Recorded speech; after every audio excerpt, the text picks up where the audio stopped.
सभी को राधे राधे, जय श्रीमन नारायण। आपके अपने YouTube चैनल प्रेम भक्ति में आपका फिर से एक बार स्वागत है। और इसी के साथ आज हम सुनेंगे माघ मास की कथा अध्याय 7। तो चलिए मन में करते हैं श्री हरि का ध्यान और आगे की कथा सुनते हैं। चित्रगुप्त ने उन दोनों के कर्मों की आलोचना करके दूतों से कहा कि बड़े भाई कुंडल को घोर नरक में डालो और दूसरे भाई विकुंडल को स्वर्ग में ले जाओ, जहाँ पर उत्तम भोग हैं। तब एक दूत तो कुंडल को नरक में फेंकने के लिए ले गया और दूसरा दूत बड़ी नम्रता से कहने लगा कि हे विकुंडल, चलो तुम अच्छे कर्मों से स्वर्ग को प्राप्त हुए हो, अनेक प्रकार के भोगों को भोगो। तब विकुंडल बड़े विस्मय के साथ मन में संयम धारण करके दूत से कहने लगा कि हे दूत, मेरे मन में बड़ी भारी शंका उत्पन्न हुई है। मैं तुमसे पूछता हूँ, कृपया करके मेरे प्रश्नों के उत्तर दो।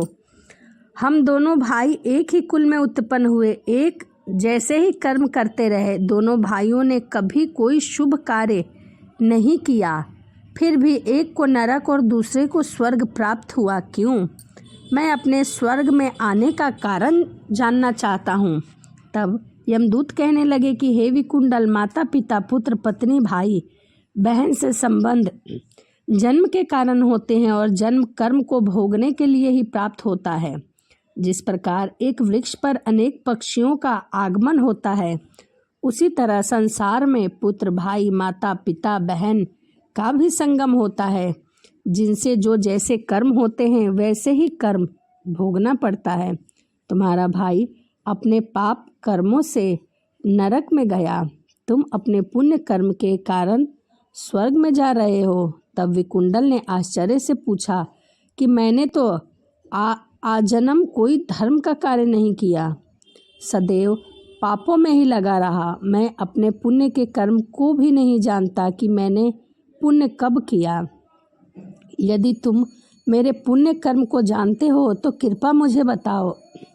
तब देवदूत कहने लगे कि मैं सब प्राणियों को भली भांति जानता हूँ, तुम नहीं जानते। सुनो, हरिमित्र का पुत्र सुमित्र नाम का ब्राह्मण था, जिसका आश्रम यमुना नदी के दक्षिण उत्तर दिशा में था।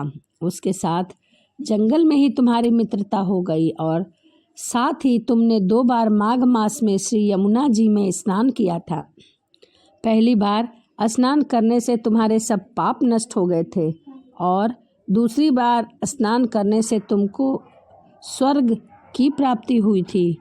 सो हे वेश्यावर, तुमने 2 बार माघ मास में स्नान किया है, इसी के पुण्य से तुम्हें स्वर्ग प्राप्त हुआ है और तुम्हारे भाई को नरक प्राप्त हुआ है, क्योंकि माघ मास का स्नान महास्नान माना गया है।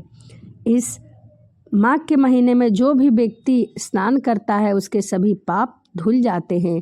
दंतात्रेय जी कहने लगे कि इस प्रकार वह भाई के दुखों से अति दुखित होकर नम्रतापूर्वक मीठे वचनों से दूतों से कहने लगा कि हे दूत सज्जन, पुरुषों के साथ 7 पग चलने से मित्रता हो जाती है और यह कल्याणकारी होता है। मित्र प्रेम की चिंता ना करते हुए तुम मुझको इतना बताने की कृपा करो कि कौन से कर्म से मनुष्य यमलोक को प्राप्त नहीं होता, क्योंकि तुम सर्वज्ञ हो, तुम्हें सभी चीज़ों का ज्ञान है। तो कृपया करके मुझे मेरे प्रश्नों का उत्तर दो। तो यह माघ मास की कथा अध्याय 7 यहीं समाप्त होता है। अगली वीडियो में मैं आपको आगे की कथा बताऊंगी। तो चलिए इसी के साथ वीडियो को यहीं समाप्त करते हैं और आपसे मिलते हैं अगली वीडियो में। सभी को राधे राधे, जय श्रीमन नारायण, हरे कृष्णा।